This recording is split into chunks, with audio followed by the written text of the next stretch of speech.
오늘 말씀은 다윗 시리즈 23번째 시간입니다. 오늘은 등장인물이 좀 많아서 여러분이 좀 헷갈릴 수가 있는데 언제 또 여러분이 이 말씀을 접할지 여러분이 나중에 혼자 통독을 하시더라도 오늘 설교를 다시 찾아서 들으시면 잘 이해될 수 있도록 제가 오늘 잘 설명을 해드리겠습니다. 사무엘하 19장 20장을 할 건데 그 전에 오늘 본문은 사무엘하 18장 33절 말씀으로 잡았습니다. 다 같이 한번 읽겠습니다. 시작. 왕은 이 말을 듣고 마음이 찢어질 듯이 아파서 성문 위에 다락방으로 올라가서 울었다.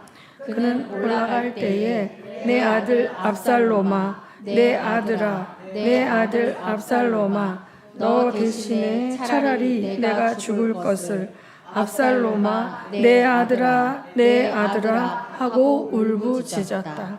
네, 우리가 다윗의 인생을 이렇게 살펴보면서 하나님과 함께한 사람이었지만 그 인생이 참으로 처절한 고통들이 되게 많았는데 오늘 이 부르짖는 절규 속에서 그 자기를 반역해서 왕권을 찬탈하려고 했던 그 압살롬이 죽었을 때 그 다윗이 절규하는 이 절규를 한번 함께 읽어보았습니다. 오늘 말씀 제목을 한번 볼까요? 말씀 제목 시작. 다윗을 괴롭히는 별의 별 사람들. 자, 여러분을 괴롭히는 별의 별 사람들 없습니까? 여러분 주위에 여러분 우리가 다윗이 하나님의 마음에 합한 자고 하나님이 다윗을 사랑하셨잖아요. 다윗이 하나님을 사랑한 것보다 하나님이 다윗을 더 사랑하셨을 건데 다윗의 인생이 그렇게 행복한 것만 같지는 않단 말이죠. 오늘 이 본문 말씀만 봐도 가슴을 찢어내는 듯한 처절한 절규를 외치고 있잖아요. 제가 상담을 공부할 때 사람이 받는 스트레스 지수를 0에서부터 100으로 나눌 때 100이 제일 최고의 이제 스트레스 지수라고 하면 그걸 이렇게 체크할 때 100에 달하는 스트레스가 뭐냐면 가장 사랑하는 사람의 죽음이에요. 배우자의 죽음. 거기에서는 이제 배우자의 죽음으로 나와 있거든요. 근데 자식의 죽음은 더 할 것 같아요, 저는. 배우자의 죽음은 또 큰 일이지만 이 자식의 죽음은 사실은 이 다윗이 압살롬이 다윗에게 한 거는 정말 해서는 안 되는 인간으로서 해서는 안 되는 자기의 후궁들을 짓밟고 그 온 백성 앞에서 아버지의 후궁을 이렇게 욕보이는 것을 그 당시에는 매스컴이 없었으니까 가장 잘 보이는 옥상에다가 천막을 치고 이런 모욕을 준 아들이잖아요. 그런데 그럴지라도 아들이었기 때문에 그가 죽었다는 소식을 듣고 이렇게 절규할 수밖에 없는 거죠. 그러니까 그를 살려두면 어떤 일이 생길지 모르지만 그 군사들한테 뭐라 그래요? 압살롬을 만나거든 그를 좀 받아오 막 이렇게 얘기했는데 왕의 마음을 아는 군사들은 압살롬을 죽일 수가 없었죠. 나뭇가지에 대롱대롱 매달려서 아무 힘을 쓸 수 없는 압살롬이었지만 왕의 그 명령 때문에 왕의 그 명령이라기보다는 부탁이죠. 부탁 때문에 압살롬을 죽이지 못했는데 누가 죽였죠? 요압이 죽였어요. 요압이 죽였어요. 그래서 이제 오늘 이제 다윗을 괴롭히는 별의별 사람들 중에 1번은 누굴까요? 압살롬이 압살롬. 다음에 19장 6절에서 8절을 한번 읽어보겠습니다. 19장 6절에서 8절. 자, 근데 6절부터 읽으면 여러분이 좀 잘 헷갈리니까 제가 5절을 먼저 읽을게요. 마침내 요압이 집으로 왕을 찾아가서 항의하였다. 임금님 모든 부하가 오늘 임금님의 목숨을 건지고 임금님의 아들들과 딸들의 목숨도 건지고 모든 왕비의 목숨과 후궁들의 목숨까지 건져드렸습니다. 그런데 임금님께서는 오히려 오늘 부하들을 부끄럽게 만드셨습니다. 시작. 임금님께서는 어찌하여 임금님을 반역한 무리들은 사랑하시고 임금님께 충성을 바친 부하들은 미워하시는 겁니까? 우리 지휘관들이나 부하들은 임금님께는 있으나 마나한 사람들입니까? 임금님께서는 오늘 임금님의 본심을 드러내셨습니다. 차라리 오늘 압살롬이 살고 우리가 모두 죽었더라면 임금님께서는 더 기뻐하셨을 것입니다. 그렇지 않으시다면 다 같이 이제라도 같이 읽습니다. 시작. 이제라도 일어나 밖으로 나가셔서 임금님의 부하들을 위로의 말로 격려해 주십시오. 제가 주님의 이름을 걸고 맹세하지만 지금 임금님께서 밖으로 나가지 않으시면 오늘 밤에 한 사람도 임금님 곁에 남아있지 않을 것입니다. 그러면 임금님께서 젊은 시절부터 이제까지 당한 그 모든 환난보다도 더 무서운 환난을 당하실 것입니다. 그러자 왕이 일어나서 성문 문루로 나와 앉았다. 임금님께서 성문 문루에 나와 앉아 계신다 하는 소식이 모든 부하에게 전해지니 모든 부하가 왕의 앞으로 나왔다. 자, 여기서 지금 다윗은 피난가 있는 상태예요. 예루살렘 성이 아니라 예루살렘 성을 압살롬이 점령하기 직전에 나와가지고 요단강을 건너서 이제 앞에를 읽어보면 마하나임이라는 곳에 가서 그곳의 성문 그곳의 안에 들어가서 있는 중이에요. 근데 이제 압살롬이 죽고 소식들을 갖고 온 거죠. 그런데 다윗이 너무 마음이 상하여 계속 울고 있었던 거예요.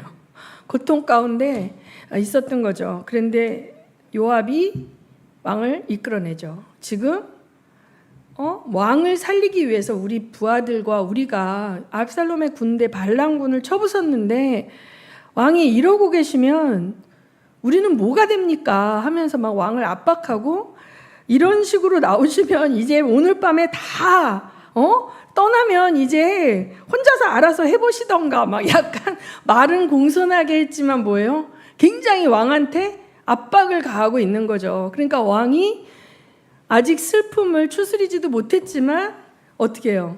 나가서 성루에서 백성들에게 이제 수고했다고 이제 얘기해야 되는 거예요. 여러분, 이게 왕의 자리고 통치자의 자리인 거예요. 여러분, 오늘 말씀을 잘 들으시면서 이 대한민국과 열방에 있는 통치자들에 대해서 여러분이 기도하실 수 있었으면 좋겠습니다. 지금 여기서 개인의 사생활의 고통과 아픔을 매여 있을 수 있는 상황이 아니에요, 지금. 그렇죠? 그래서 이 나라를 위해서 이제 나가가지고 부하들을 격려하고 이제 자기의 얼굴을 이제 보여주는 거죠. 그러면서 이제 그 뒤에 보면은 무슨 일이 생겼냐면 압살롬을 추종하던 자들 있죠. 다윗의 부하들 말고 압살롬을 추종하던 자들은 어떻게 됐어요? 지금 대장이 죽어버렸잖아요. 그러니까 그들은 이제 막 이제 각각 흩어져서 자기 집으로 돌아가면서 이제 다윗이 우리를 어떻게 대할까? 우리를 죽일까? 우리를 받아줄까? 막 별별 생각을 다 하지 않겠습니까? 그랬을 때에 이들이 이러는 거예요. 다윗 왕은 블레셋이 쳐들어와도 우리를 건져준 사람이니까 이제 우리가 압살롬이 죽었다고 해서 다윗 왕과 원수질 일이 없고 다시 우리가 다윗 왕에게 가서 충성을 맹세하면 그가 우리를 용서해 주고 이제 해주지 않겠냐 막 이렇게 자기들끼리 이렇게 얘기를 하고 있는 거예요. 그러다가 이제 우리가 9절에서 13절을 한번 읽어보겠습니다. 자, 10절까지는 제가 지금 한 이야기고 12절, 13절을 한번 읽을게요. 시작. 그들은 나의 친족이요 나의 고륙 지친인데 어찌하여 왕을 다시 모셔오는 일에 맨 나중이 되려고 하는지 물어보시기 바랍니다. 그리고 아마사에게는 그가 나의 골육 지친이면서도 요압을 대신하여 군대 사령관이 되지 않는다면 하나님이 나에게 무슨 벌을 내리시더라도 내가 달게 받겠다고 하더라고 알려주십시오. 무슨 말인지 하나도 모르겠죠? 이렇게 제가 이제 이거 2시간을 주면 19장을 한 절 한 절 여러분에게 설명하겠지만 저에게 시간이 그렇게 많지 않은 관계로 스킵을 하다 보니까 여러분이 헷갈리는데 오히려 11절을 읽는 게 낫겠어요. 자, 온 이스라엘이 하는 말이 다윗 왕에게 전달되었어요. 그러니까 온 이스라엘이라는 것은 사실은 유다 지파를 빼고 베냐민 지파와 북쪽에 있는 이스라엘 지파들을 말해요. 원래 이들은 사울 왕을 따르던 자들이고 헤브론에서 다윗이 왕이 되었을 때도 아직까지 다윗의 왕권에 굴복하지 않았던 자들인데 아마 압살롬이 이들의 마음을 움직여서 이들을 앞세워서 다윗을 반역했던 것 같아요. 그런데 결국은 다윗이 다시 압살롬을 쳐부수고 나니까 이들 가운데 어려움이 있었어요. 그런데 이 이스라엘이 우리를 다시 다윗 왕을 우리는 다시 따르겠다라는 말을 누구에게 전하냐면 다윗 왕의 두 제사장 사독과 아비아달에게 이제 사람을 보내서 이렇게 말을 한 거죠. 그 다음에 유다 장로들에게 말을 전하기를 그들이 어찌하여 왕을 다시 왕궁으로 모시는 일에 나중이 되려고 하는지. 자, 그래서 유다 장로들 당신들이 빨리 앞장서서 왕을 다시 왕궁으로 모시고 와야 될 거 아닙니까? 이렇게 얘기했어요. 그 다음에 이제 아마사라는 사람이 있어요. 자, 아마사라는 사람이 이 다윗이 요압을 대신해서 군대 장관을 시키는 거예요. 여기서 뭐냐면 요압을 대신하여 군대 사령관이 되지 않는다면 하나님에게 나에게 무슨 벌을 내리시더라도 내가 달게 받겠다고 알려주십시오. 이렇게 얘기한 거예요. 왜 그랬을까요?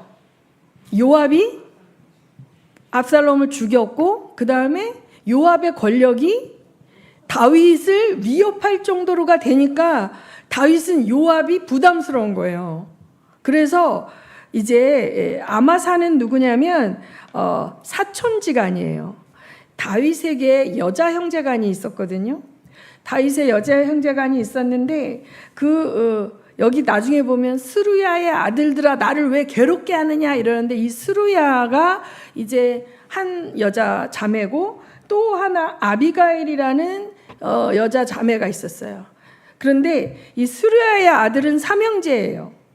요압과 아비새와 아사헬 헷갈리죠? 근데 아사헬은 나중에 아브넬에 의해서 먼저 죽었어요. 근데 요압이 다윗의 측근 중에 측근, 실세 중에 실세인데 이제 다윗이 이 사람의 권력이 너무 커지다 보니까 본인이 막 위협을 느끼는 거고 그렇게 부탁을 했는데도 압살롬을 죽여버렸잖아요. 그래서 군대 장관을 빼버리고 아비가엘의 또 다른 여자 형제의 아들이었던 아마사라는 사람을 군대 장관으로 시키는 거죠. 그러니까 아마사와 요압은 무슨 사이일까? 이종사촌간이죠. 그리고 아마사나 요압은 다윗의 뭐예요? 조카죠. 조카. 그렇게 되는 거예요. 그래서 아마사가 군대 장관이 이제 된 거예요. 근데 요압은 어떤 사람이냐면 굉장히 권력지향적인 사람이에요. 나중에 또 나오겠지만 자 그래서 이제 여기에 보면 19장 24절에서 27절을 볼까요? 아니요 잠깐만요. 거기 말고 그보다 이제 아마사에게 군대 장관을 이제 명하게 한 다음에 이제 다윗은 어떻게 해요? 거기서 어디로 돌아가야 돼? 예루살렘으로 돌아가야 되죠. 그래서 왕의 군대와 식솔들이 다 일어나서 예루살렘을 향하여 돌아오면서 요단강을 건너야 돼. 요단강의 동쪽으로 피난을 갔는데 요단강을 건너서 서쪽에 예루살렘이 있잖아요. 요단강을 건너려고 할 때에 온갖 사람들이 다윗한테 다 오는 거예요. 다윗한테 오는데 그 왔던 자 중에 시므이라는 사람이 있어요. 시므이가 누구예요? 사울의 부하인데 어땠어요? 다윗이 피난 갈 때 다윗을 저주하면서 모욕하면서 막 욕했던 사람이 큰일 난 거야. 이제 다윗은 끝났다고 생각했는데 다윗이 다시 왕이 돼갖고 돌아오니까 어떻게 해? 자기가 한 짓이 있잖아요. 얼마나 겁이 나겠어요. 그러니까 시므이가 큰일 났다 해가지고 이제 어떻게 하는 거예요? 급히 와가지고 비는 거죠. 그래서 17절이 그거예요. 17절에 뭐라고 나 16절부터 읽어볼까요? 시작. 19장 16절 시작. 지금 못 찾았고 19장 16절에서 17절 시작. 바오림에 사는 베냐민 사람으로 게라의 아들인 시므이도 급히 와서 다윗 왕을 맞이하려고 모든 유다 사람들과 함께 내려왔다. 그는 베냐민 사람 1000명을 거느리고 사울 집안의 종 시바와 함께 왔는데 시바도 자기의 아들 15명과 자기의 종 20명을 다 데리고 나아왔다. 이들은 요단강을 건너서 왕 앞으로 나아왔다. 이제 그들이 왕의 한심을 살려고 나룻배를 타고서 막 환영하러 온 거예요. 그러니까 시므이는 지은 죄가 있잖아요. 막 모욕하고 막 이랬기 때문에 이제 큰일 났어. 그래갖고 용서해달라고 이제 빌려고 와서 19절에 임금님이 이 종의 허물을 마음에 두지 말아 주십시오. 높으신 임금님께서 예루살렘에서 떠나시던 날 제가 저지른 죄악을 임금님께서는 기억하시거나 마음에 품지 말아 주십시오. 제가 죄를 지은지를 잘 알고 있습니다. 막 이러면서 막 비는 거예요. 그랬을 때 21절이 보면은 21절에 뭐라 그럽니까? 시작. 스루야의 아들 아비새가 그 말을 받아서 왕에게 말하였다. 주님께서 기름 부으신 분을 시므이가 저주하였으니 그것만으로도 시므이는 죽어야 마땅할 줄 압니다. 그러나 다윗이 말하였다. 스루야의 아들들은 들어라.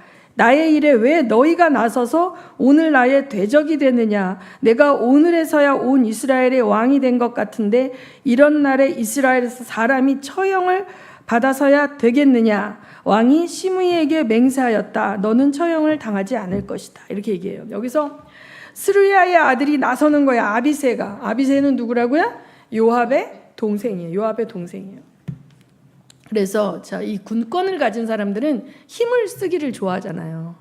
그래서 다윗을 모욕했던 시므이를 그 앞에서 쳐서 죽이는 것이 다른 백성들에게 뭐예요? 이제 다윗에게 대들면 저렇게 죽는구나라는 위협을 이제 두려움을 느끼게 해서 반역 세력을 잠재우게 하는 그 역할을 하는데 이들은 피를 묻히는 거를 두려워하질 않아. 사람 죽이는 걸 별로 힘들어하지 않는 것 같아. 이 스루야의 아들들이. 그래서 다윗이 뭐라고 얘기하냐면 사실은 좋은 날이죠. 왕에서 쫓겨나서 비참하게 피난가 있던 다윗이 이제 돌아오는 날인데 이때 이 다윗에게 있어서 가장 중요한 것은 압살롬을 따르던 자들과 다윗 편에 남아있던 자들이 어떻게 돼요? 다시 합쳐야 되잖아요. 여기서 시므이를 처형하게 되면 또 피가 흐르고 또 이게 되풀이되는 이런 부분이 있는 거예요. 그래서 이제 스루야의 아들들이 너희는 나를 너무 힘들게 한다 이렇게 얘기하는 거예요. 근데 사실은 시므이를 죽이고 싶었을까요? 살려두고 싶었을까요? 죽이고 싶었겠죠. 다윗의 본 마음이 언제 나와요? 다윗이 죽을 때 솔로몬에게 얘기하죠. 시므이 놔두지 말아라 이렇게 얘기합니다. 그러면서 여기 이제 베냐민 사람 사울의 집안의 종 시바가 왔대. 시바는 누구냐? 시바가 누군지 아세요, 여러분? 시바는 무비보셋의 종이에요. 그럼 무비보셋은 또 누구야? 무비보셋은 또 누굽니까? 무비보셋은 요나단의 아들이에요. 요나단은 또 누구야? 요나단은 누구예요? 사울의 아들이에요. 근데 요나단과 다윗은 어떤 사이예요? 너무 친한 친구죠. 그 요나단은 자기의 왕위에 위협이 되더라도 다윗이 왕이 되는 게 맞다고 생각하는 사람이에요.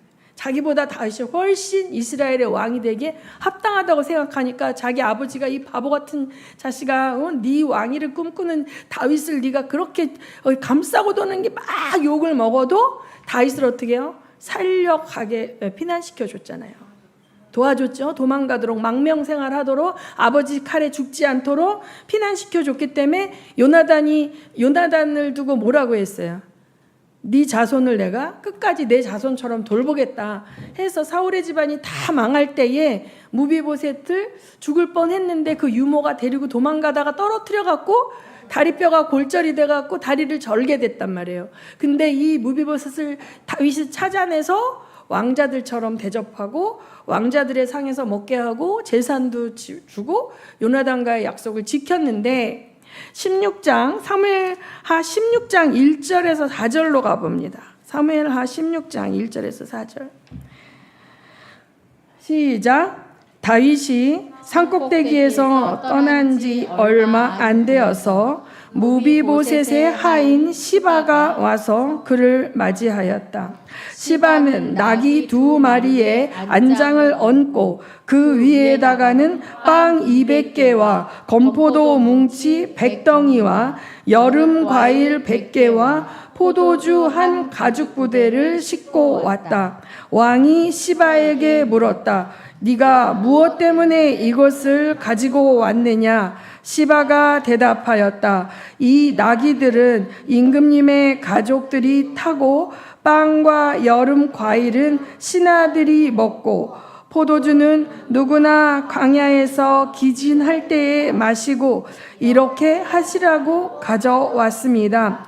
왕이 또 물었다. 그런데 네가 섬기는 상전의 손자는 지금 어디에 있느냐? 시바가 왕에게 대답하였다. 그는 지금 예루살렘에 머물러 있습니다.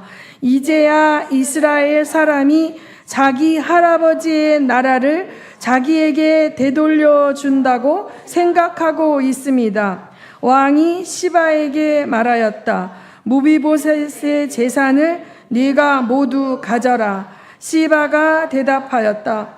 임금님의 은혜에 감사드립니다. 언제나 임금님의 은총을 입는 몸이 되기를 바랍니다. 네. 여기 16절에 이거는 뭐냐면 다윗이 피난 가던 초창기예요. 다윗이 압살롬의 반역에 의해서 피난을 가는 초창기에 누가 나타났어요? 시바가 나타나서 타고 가라고 나귀들 주고 그 식소들 먹을 것과 포도주와 갖고 와가지고 엄청나게 큰 힘이 됐겠죠. 예, 그랬는데 너의 주인은 어디 있느냐? 그랬더니 뭐예요? 이스라엘 백성들이 이제서야 자기의 왕의 자리를 찾아줬다라고 생각하고 예루살렘에 머물러 있다 이렇게 얘기하는데 이 상황에서는 이게 진짜인지 가짜인지 우리는 알 수가 없었어요. 그런데 오늘 이제 19장에 보면 무비보셋이 나타났어요.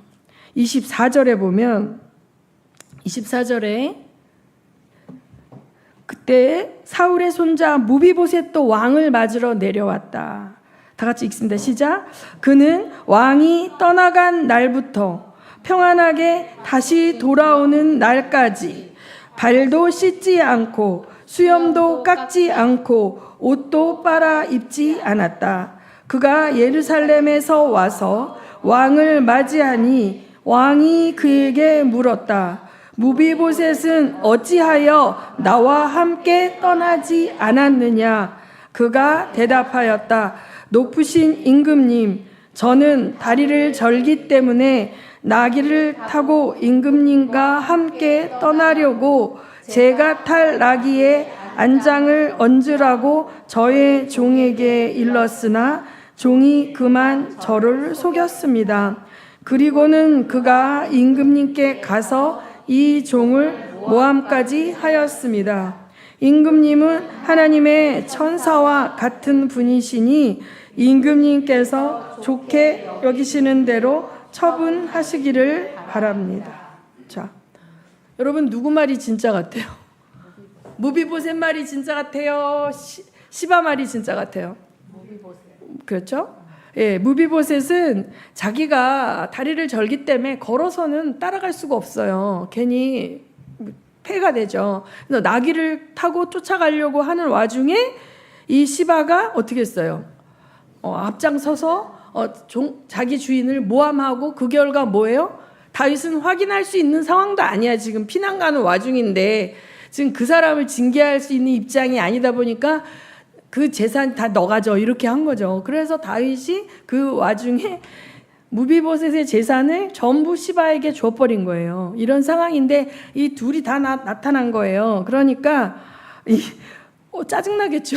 다윗은 지금 힘들어 죽겠는데 왕이 그에게 말했다.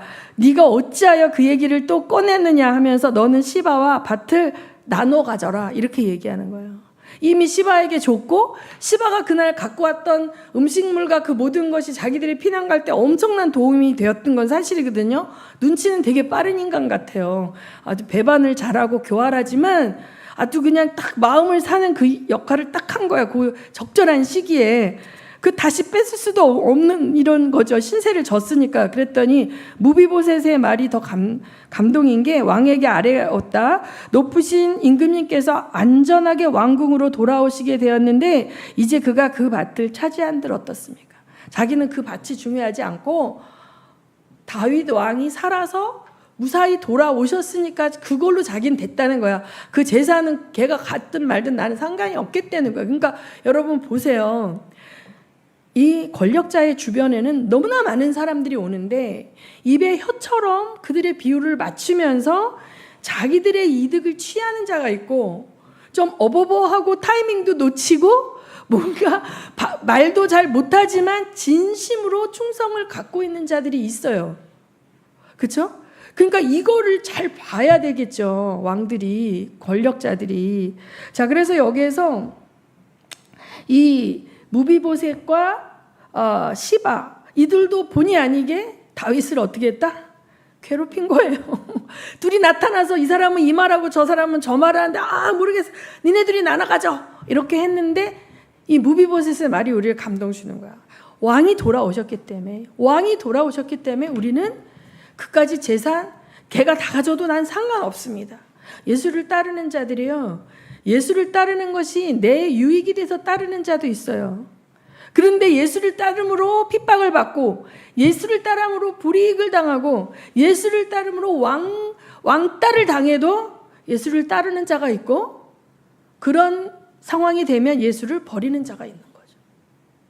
이익 때문에 나를 위해서 예수를 원하는 소위 우리가 뭐라 그래 그거를 기복신앙이라 기복신앙에 머무르고 있는 어린아이와 같은 믿음을 가진 자들은 환난의 때에 배반하는 거예요. 배교의 때에 정결한 신부가 될 수 없고 음녀가 되는 거예요. 타협하게 되는 거예요. 오직 예수만 믿어야 구원받는 게 아니라 예수와 뭐 다른 모든 것도 다 똑같다 이렇게 얘기하게 되는 거예요. 자, 그 다음에 이제 요압이라는 사람을 좀 보려고 그래요. 요압이라는 사람은요, 권력을 독점하려고 하는 생각이 되게 강한 사람이에요. 그래서 여기 보면은 요압이 누구를 죽이냐면 누구를 죽일까요? 아마사를 죽입니다. 아마사를 죽여요. 그래서 우리가 한번 볼게요.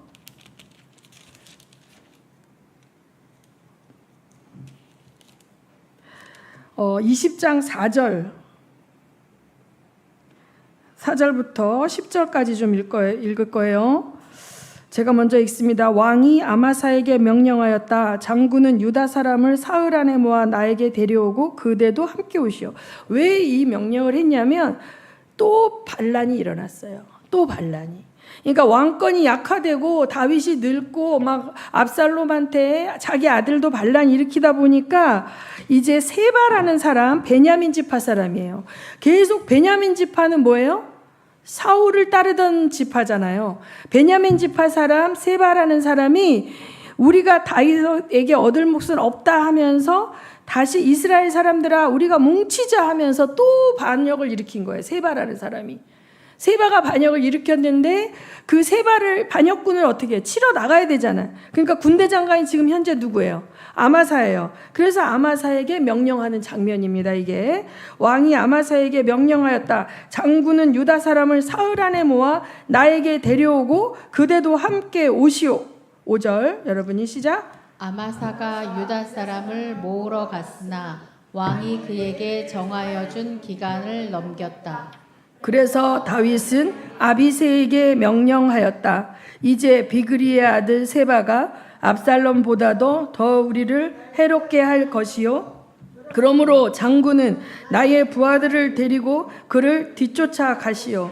혹시라도 그가 잘 요새화된 성을 발견하여 그리로 피하면 우리가 찾지 못할까 염려되어. 그래서 요압의 부하들과 그렛 사람과 블렛 사람과 모든 용사가 비그리의 아들 세바를 뒤쫓아 가려고 아비새를 따라 예루살렘으로 나갔다.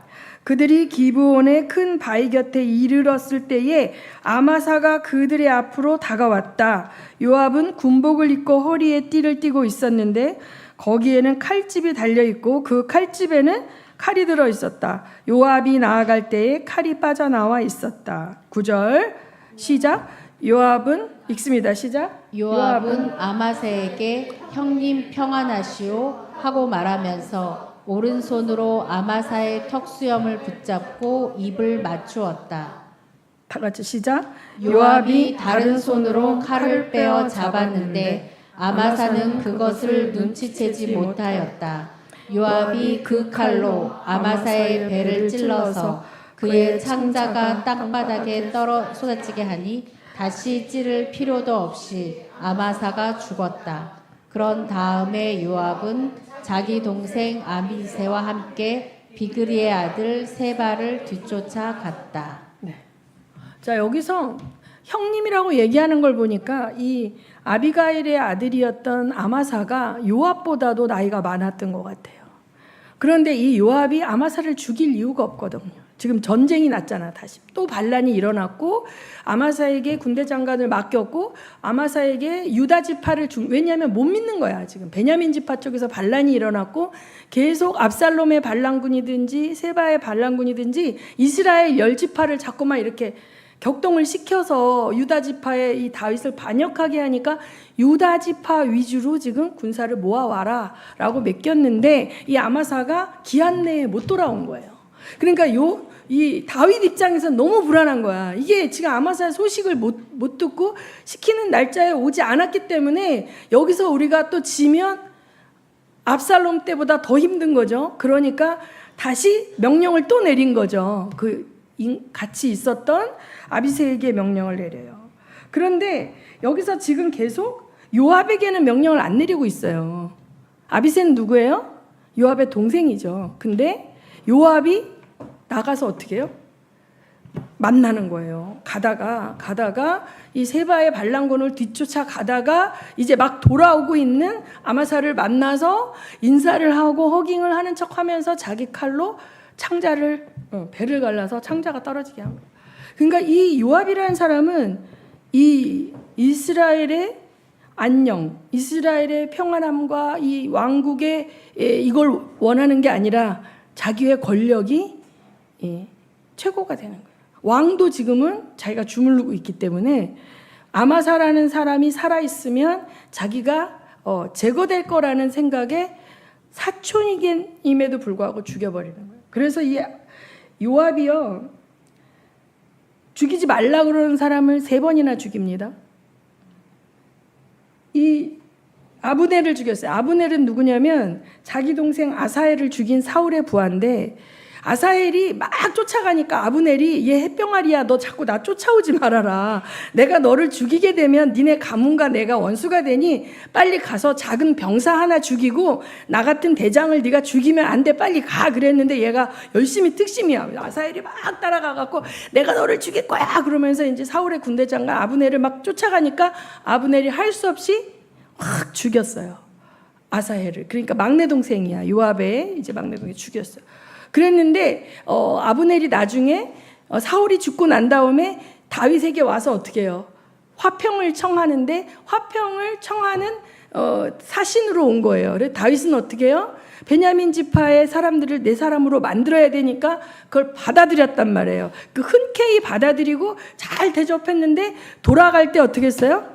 요압이 쫓아가서 아브넬을 죽여버렸잖아요. 자, 요압이 다윗이 죽이지 말라 그러는 아브넬을 죽였어요. 그 다음에 살려주라고 한 압살롬을 죽였어. 그 다음에 다윗이 요압을 견제하려고 세웠던 군대 장관 아마샤를 죽였어. 자, 다윗이 가장 의지하고 다윗의 오른팔, 다윗의 힘인 요압이 이런 자예요. 여러분, 하나님의 사람들이 왜 사는 게 힘들겠어요? 하나님의 사람들 주변에 하나님의 통치를 받고 말씀대로 살고 하나님께 죽으면 죽으리라 충성하는 자들이 있는 게 아니라 마귀 새끼 같은 사람들이 둘러싸여 있는 거예요. 이 요압이 지금 하나님의 사람이에요? 마귀 새끼예요? 마귀 새끼 같잖아요. 얼마나 잔인해요. 얼마나 사악해요. 얼마나 못됐어요. 근데 이 사람이 누구예요? 다윗의 오른팔이에요. 그리고 왕의 슬픔도 공유하지 못하는, 나라의 안위를 걱정한다는 미명하에 왕을 좌지우지하는 이런 사람들이 다윗의 주변에 있는 거예요. 그리고 그 와중에 막 재산 한몫 챙겨보자 하면서 그 충성된 무비보셋을 모함해서 그 재산을 가로채는 시바 같은 악한 종도 있는 거예요. 그리고 약할 때는 이 저주받을 인간아 그러고 부르짖고 하다가 다시 왕이 돼서 돌아오니까 한 번만 살려줍시오 하고 비굴하게 다시 꼬리 내리는 시므이 같은 사람도 있는 거예요. 여러분, 지금 우리나라를 통치하는 대통령 옆에 이런 사람들 없을까요? 이전에 통치했던 대통령 옆에 이런 사람 없을까요?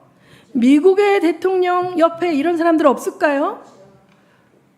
중국의 국가주석 옆에 이런 사람 없을까요? 북한의 김정은 옆에 이런 사람들 없을까요? 자, 통치자 옆에는 이런 사람들이 있는 거예요. 그런데 하나님은 이들을 단칼에 죽이시지 않는다는 거예요. 악인을 기다리신다는 거예요.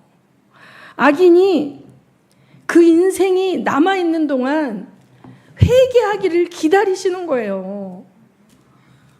하나님이 기다리시기 때문에 의인은 고통 가운데 신음하며 이 악인들과 함께 뭔가를 해야 돼. 요압이 없으면 다윗은 그 나라를 통치하고 이길 수가 없기 때문에 요압의 악을 알면서도 알고도 참고 모르고도 뒤통수 맞으면서 함께 갈 수밖에 없는 이 다윗이 얼마나 고통스러웠겠어요. 예수님이 12제자 가운데 끊임없이 이 중에 나를 팔 자가 있다.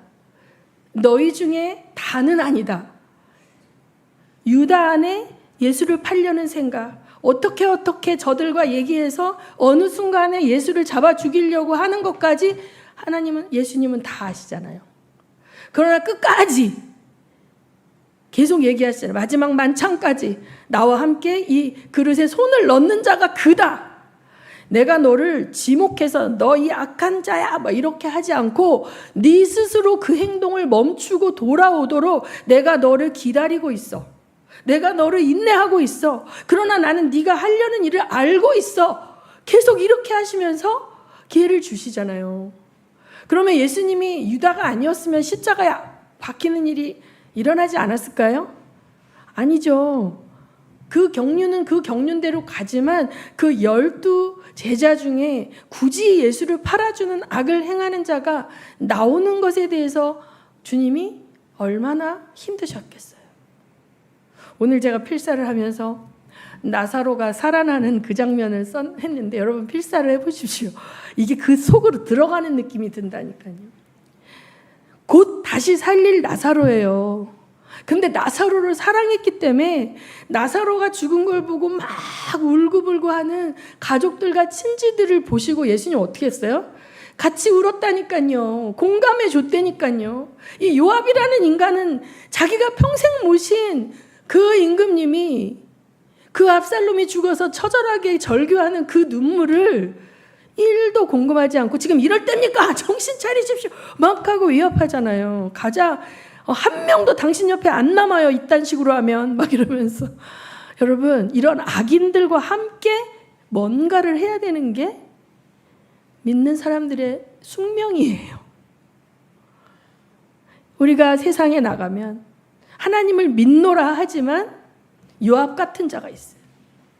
하나님을 섬긴다고 하지만 이 시므이 같은 자가 있고 시바 같은 자가 있는 거예요. 온갖 비열한 인간들이 판을 치는 세상이 되었습니다. 어제까지 했던 말을 뒤집고 나라를 다 망가뜨리고 복수하고 죽이고 시스템을 다 허물어버리고 권력을 잡으면 룰을 자기만 안 지키고 남들은 다 강하게 지키도록 강요하고 없는 죄까지 탈탈 털어서 감옥에 쳐넣고 이런 자들이 다스리는 세상에서 우리가 살고 있습니다, 여러분. 왜? 주님이 악인을 인내하시기 때문에. 여러분, 악을 행하는 그 순간 주님이 확 처단해 주셨으면 속이 후련하겠죠. 그런데 그러면 우리도 지금 살아있지 못하다. 악인들과 함께 이 세상을 살아가야 하기 때문에 믿는 자들이 고통스러운 것입니다. 다윗이 고통스러웠던 것처럼 이 모든 비굴하고 비겁하고 사악한 인간들에게 둘러싸여 있는 그 다윗이 하나님 앞에 절규하는 것들이 시편에 나와 있지 않습니까? 나를 모함하고 나를 괴롭히는 것들이 나의 동료요, 나의 형제며 나의 가족이라는 것입니다.